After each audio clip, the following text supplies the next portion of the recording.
Akram pada akhirnya pergi ke kantor. Supir pribadinya, yang juga anggotanya sendiri, merasa kebingungan melihat reaksi Akram pagi ini. Dia melihat bosnya yang terlihat tersenyum sejak tadi. Akram berpangku tangan dan menatap ke arah jalanan yang dilewati oleh mobil. Wajah merah Edelweiss terngiang-ngiang di bayangannya. Dia tidak bisa menyembunyikan perasaannya. Touch, aku benar-benar gila jika berada di sisinya, aku ingin membawanya kemanapun dan bersamanya sepanjang hari, gerutu Akram pelan, menunjukkan sisi yang sangat berbeda dari dirinya yang biasanya. Akram bukan tipe orang yang akan tersenyum bebas dan bergumam seperti itu. Dia adalah tipe orang yang serius dan tidak akan terlena oleh perasaannya sendiri. Akan tetapi, keberadaan Edelweiss sungguh merubah segalanya. Ini adalah fenomena yang sangat mengejutkan, apakah bos benar-benar telah berubah? Jika bos tersenyum seperti ini, terlihat seperti akan ada badai besar yang akan datang. Benak anak buah Akram yang sejak tadi secara sembunyi-sembunyi mengintip dari kaca mobil, memperhatikan Akram yang terlihat seperti berhayal dan tersenyum sendirian. Hanya dalam waktu singkat, mobil yang dikendarai akhirnya tiba di perusahaan Brown. "Bos, kita sudah sampai," seru anak buahnya itu. Akram mengubah ekspresinya, yang tadi terlihat bahagia dan tersenyum, kembali serius dengan matanya yang selalu tajam itu. Anak buah Akram yang menyaksikan itu dengan mata kepala sendiri sungguh geleng-geleng. Dia tidak menyangka dalam hidupnya dia akan melihat perubahan sedrastis itu dari bosnya. Di sisi lain, Raymond Atlas, seorang lelaki paling keji yang hanya memikirkan dirinya sendiri dan keluarganya, merasa sangat senang. Sejak ia tahu bahwa Akram Granddawn tidak akan lagi mempersulit langkahnya, dia mulai melancarkan taktik politik. Saat ini, dia melakukan banyak sekali sumbangan ke tempat-tempat yang membutuhkan. Hanya dalam waktu singkat, wajahnya di mata publik menjadi seorang elit yang dermawan dan dekat dengan masyarakat umum. Tentu saja, hal itu hanyalah salah satu rencananya agar nanti dia akan menang mutlak. Dengan itu, dia akan bisa melakukan bisnis ilegalnya dengan leluasa dan melakukan korupsi besar-besaran untuk memperkaya dirinya sampai turunannya kelak. Selama Akram Granddawn tidak akan mencampuri kita, kita harus bergerak cepat. Saat aku menjadi presiden, aku akan menekan perusahaannya dengan berbagai cara, aku juga akan memiliki kuasa untuk mempersempit gerakannya, ujar Raymond Atlas. Saat itu, kekuasaan lelaki muda yang mengerikan itu akan berkurang, dan saat itu aku bisa menghabisinya. Serunya lagi. Aku sudah muak dengannya. Selama ini dia telah mengekang kita melakukan apapun yang kita mau.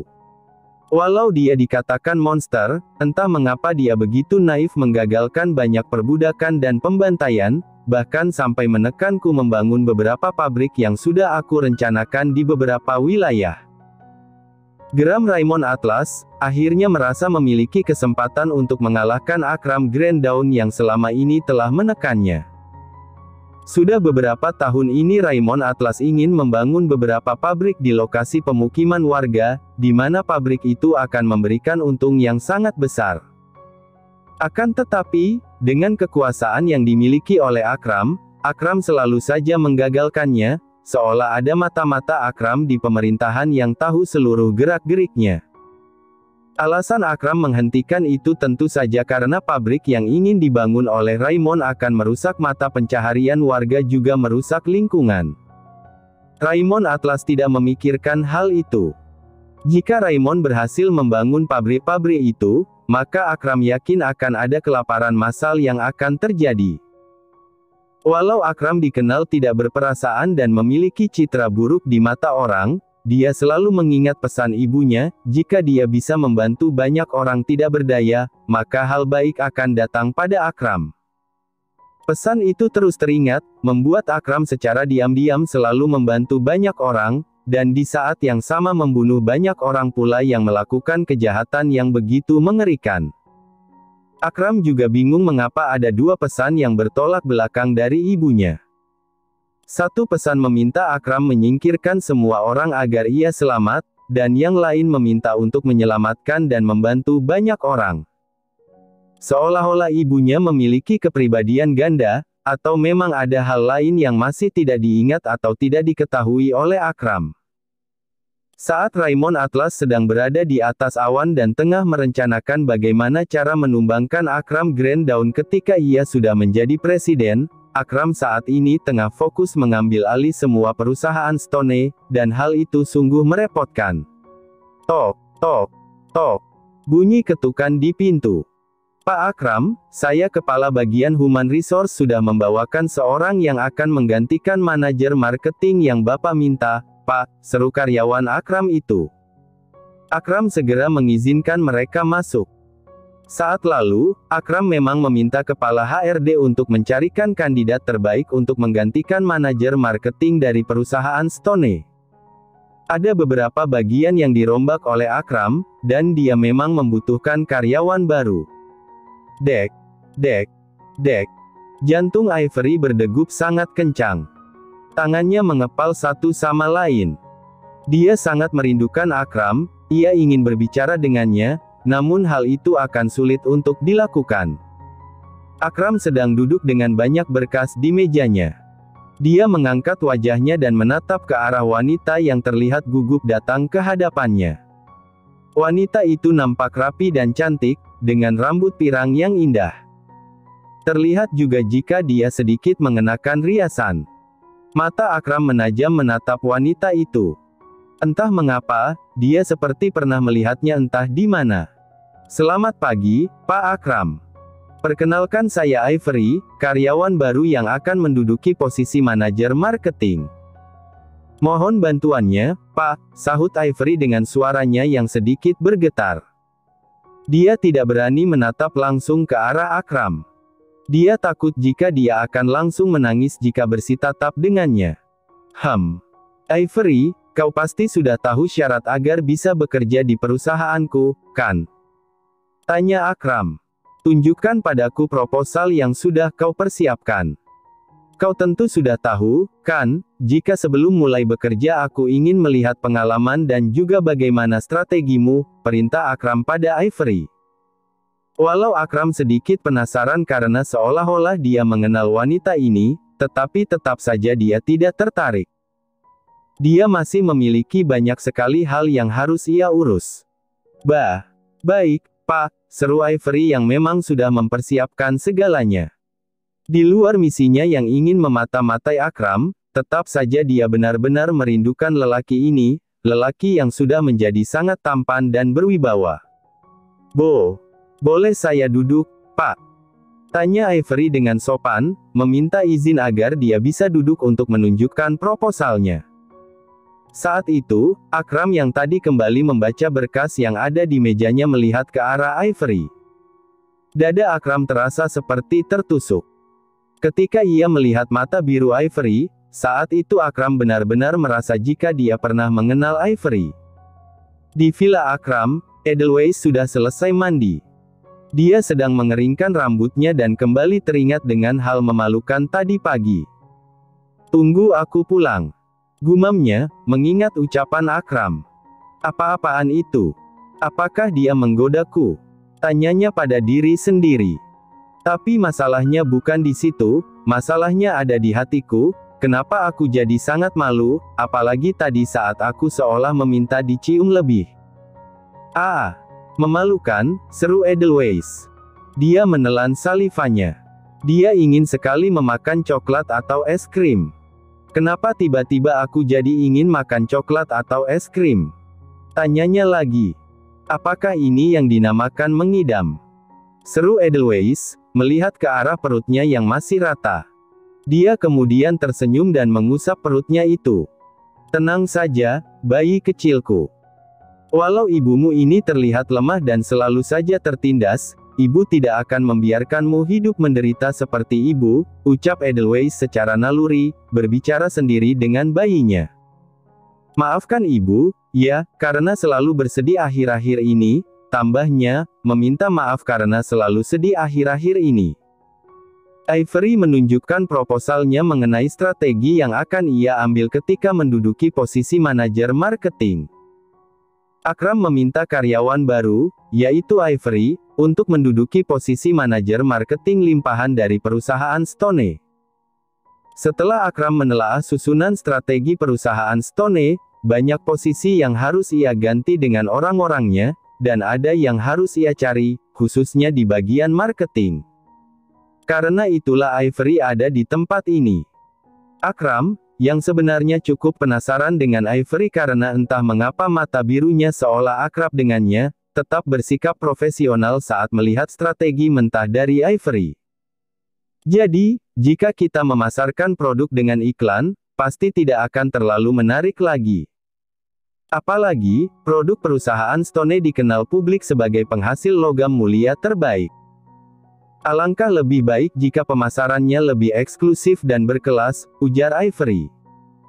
Kita bisa menggunakan publik figur yang terkenal dan mulai mengeluarkan produk yang hanya bisa dibeli jika mendapatkan undangan. Hal itu akan menambah kesan eksklusif, dan orang-orang akan berlomba-lomba untuk mendapatkannya, lanjutnya. Jika hal ini sukses, maka khusus untuk produk logam mulia Stone akan selalu sold out sebelum dipasarkan, karena sistemnya akan menjadi sangat eksklusif, tambah Ivory. Dan orang-orang suka terlihat eksklusif. Aku sangat yakin jika cara ini bisa menambah nilai jual produk ini, katanya, menunjukkan betapa antusiasnya ia dalam hal ini. Dia terlihat bersemangat, dan hal itu cukup membuat Akram senang. Dia senang jika orang yang bekerja dengannya bersemangat dan serius dengan apa yang sedang dikerjakan. Akram sangat membenci orang pemalas dan juga orang-orang curang dalam pekerjaan, apalagi yang melakukan korupsi dana perusahaan. Akram tidak akan memberi ampun pada orang-orang seperti itu. Bagus juga idemu. Aku juga memikirkan hal yang sama, akan tetapi sejak perusahaan Stone berada di tanganku, belum ada waktu untuk melakukannya. Karena itulah aku membutuhkan orang yang mumpuni untuk melakukan itu, ujar Akram. Aku senang dengan proposalmu ini. Mulai hari ini, kau bisa berdiskusi dengan bawahanku, Drake, mengenai ini. Aku akan menerima laporan dari dia, lanjutnya. Proyek ini akan aku percayakan padamu sebagai pekerjaan pertamamu dariku, tambah Akram, terlihat ramah padanya. Karena suasana hatinya tadi pagi, segalanya menjadi indah di mata Akram. Ivory tersenyum merona, terdiam dan terpesona melihat wajah Akram yang dewasa, sangat tampan, dan sudah menjadi sangat berwibawa. Benar-benar sudah dewasa, sama seperti yang aku lihat di majalah dan televisi. Benar-benar tampan dan berwibawa. Entah kenapa, aku juga merasa dia sedikit berubah. Apa? Ya. Dia terlihat lebih ramah dari sebelumnya, pikir Ivory, tanpa sadar memerhatikan Akram. Mata birunya menatap lelaki yang ia kenal dengan sangat dekat itu. Senyuman di wajahnya tidak bisa ia hilangkan. Dia bahkan tidak menjawab ucapan Akram dan hanya diam menatapnya seperti itu. Akram yang menyadari dirinya diperhatikan oleh wanita ini mengernyitkan dahinya. Dia tidak suka diperhatikan seperti itu, kecuali oleh Edelweiss. Apakah ada yang kurang jelas? Tanya Akram dengan nada tegas, seolah menunjukkan bahwa Ivory tidak boleh melewati batas. Dia memang menyukai idenya barusan, tetapi bukan berarti Ivory bisa menatapnya dengan leluasa seperti itu. Ivory yang menyadari itu segera terperanjat. Dia tersenyum kaku dan menunduk. Hatinya sedikit sakit ketika Akram memberikan batas seperti itu di antara mereka. Maafkan saya, Pak. Saya akan melakukan pekerjaan saya dengan baik, balas Ivory, menunduk dan hampir saja menangis. Kerinduannya terhadap Akram benar-benar begitu dalam. Ketika ia ditugaskan untuk memata-matai Akram dari dekat, dia sangat bahagia. Dia bisa melihat dan dekat lagi dengan Akram. Walau ia tahu tidak mungkin Akram mengingat dirinya, tetapi tetap saja dia sangat bahagia melihat Akram yang sekarang. Kalau begitu, keluarlah dari ruangan ini, balas Akram, semakin membuat hatinya tertusuk. Ivory segera berdiri dan menundukkan tubuhnya demi memberikan hormat. Baik, Pak. Saya mohon undur diri, balas Ivory dengan nada gemetar. Dia merasa jarak antara dirinya dan Akram benar-benar sangat jauh. Padahal, masih diingat dengan jelas oleh Ivory dulu sekali, bagaimana Akram memanggilnya sebagai teman terdekat satu-satunya dan akan melindunginya ketika sudah cukup kuat. Tetapi sekarang, mereka benar-benar terlihat sangat jauh. Ivory pergi dari ruangan itu. Dia tanpa sadar menitikkan air matanya. Tangannya gemetar, dan hatinya sangat sakit. Menyedihkan, kenangan itu hanya aku yang ingat, dia tidak. Apa yang kuharapkan? Bahkan sekarang aku hanyalah mata-mata untuknya, keluh Ivory. Kenapa hatiku sakit? Apakah karena dia pernah berjanji untuk melindungiku ketika sudah dewasa? Ataukah aku memang sangat bodoh mengharapkan sesuatu yang tidak akan pernah terjadi? Tanyanya pada diri sendiri, tersiksa. Padahal, ini baru pertama kali mereka benar-benar berbicara setelah berpisah begitu lama. Kenapa aku seperti mengenalnya?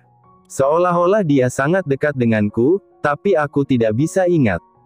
Gerutu Akram pelan sebelum dia pada akhirnya memulai pekerjaannya yang begitu banyak. Belum lagi, dia harus memonitor para anggotanya yang saat ini sedang mempersiapkan diri untuk misi besar. Di Villa Akram Grand Dawn, Amora dan Shin tengah berada di villa. Walau Amora tengah sibuk, dia masih tetap harus mengontrol kesehatan Edelweiss, karena Edelweiss sedang hamil muda. Setelah kontrol kehamilan dan kesehatan usai, Edelweiss diperbolehkan memakan es krim. Dia sedang menikmati es krimnya bersama Shin dan Amora di taman belakang villa. Amora juga ikut memakan es krim karena dia cukup stres dengan pekerjaannya akhir-akhir ini. Sedangkan Shin, dia hanya ikut-ikutan karena dia ingin menyelidiki mengenai Edelweiss lebih jauh, mengapa Edelweiss mampu mengubah bosnya. Ketiganya memakan es krim sembari menatap pemandangan yang luar biasa itu. Matahari sedang terik, dan es krim mereka jadi cepat meleleh, jadi ketiganya makan es krim dengan sangat cepat seperti tengah berlomba. Dok. Edelweiss berbicara sembari di sekitar mulutnya banyak es krim berceceran, karena dia makan terlalu cepat, takut es krimnya akan cepat meleleh. Amora menjawab dengan santai. Saat ini, ketiganya seperti teman baik yang sedang bersantai. Apakah ada kegiatan yang bisa kulakukan? Aku sangat bosan karena Tuan Akram tidak mengizinkanku keluar. Aku sebenarnya ingin mencoba menari lagi karena tubuhku cukup kaku sekarang, tapi aku khawatir dengan bayi ini, tanya Edelweiss dengan lembut. Dia ingin melakukan sesuatu, kegiatan yang mungkin bisa membuatnya bergerak. Bisa, yang penting jangan terlalu berlebih-lebihan, jawab Amora. Oh ya, kau kan pandai menari. Tarian apa yang bisa kau lakukan? Aku sangat lelah akhir-akhir ini, mungkin kau bisa menghiburku, seru Amora yang benar-benar suntuk. Dia penasaran dengan tarian Edelweiss. Mata Edelweiss melebar. Dia langsung tersenyum ke arah Amora dan segera meraih kedua tangan Amora. Benarkah, Dok? Dokter mau melihatnya. Aku bisa menjadi balet. Aku sangat suka balet. Jika dokter mau, aku bisa tunjukkan hari ini, balas Edelweiss bersemangat sekali. Amora tertegun. Gadis lemah dan penakut itu ternyata memiliki senyuman yang sangat indah dan tulus. Jika melihatnya, hati pun ikut senang dan bahagia. Tidak perlu senang seperti itu. Aku hanya sedang bosan saja dan suntuk dengan pekerjaanku, gerutu Amora pelan. Dia tanpa sadar merasa senang ketika Edelweiss meraih tangannya dan bersemangat berbicara dengannya.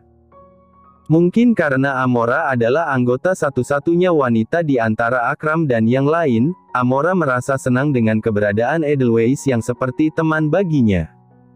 Tapi aku tidak memiliki sepatu atau pakaian baletnya di sini. Ada di rumah semua. Jika tidak ada itu, akan sedikit sulit untukku, ujar Edelweiss, teringat bahwa peralatan baletnya tidak ada di tempat ini. Juga, peralatan baletnya mungkin sudah usang dan tidak bisa ia kenakan lagi. Itu hal mudah, Edelweiss. Jangan meragukanku, tinggal beli saja, seru Amora, langsung mengambil ponselnya. Dia menghubungi anak buahnya untuk membelikan alat-alat balet untuk Edelweiss. Wah, Dokter Amora keren sekali, balas Edelweiss, merasa Amora sangat keren saat melakukan itu. Sin yang sejak tadi ada di sana seolah tidak mendengarkan, namun telinganya sudah seperti telinga gajah yang mendengar setiap hal yang mereka bicarakan. Matanya juga sangat jeli, seolah-olah hendak menelaah sifat Edelweiss. Gadis ini sepertinya sangat mudah dibodohi.